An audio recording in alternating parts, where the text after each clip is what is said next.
Accidentally deleting Facebook messages can be frustrating, especially when the conversation contains important information, photos, or memories.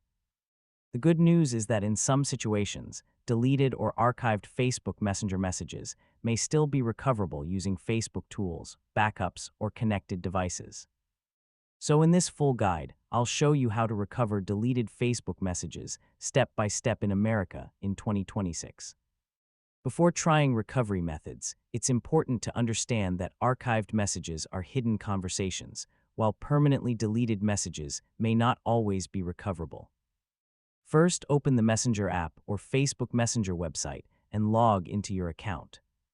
Many people accidentally archive conversations instead of deleting them, so check the archived chats section first. Use the Messenger search bar to search for the person's name or keywords from the conversation. And that's your full guide on how to recover deleted Facebook messages in America in 2026. Hopefully now you have a clearer understanding of the safest and most effective ways to recover Messenger conversations and protect your account data.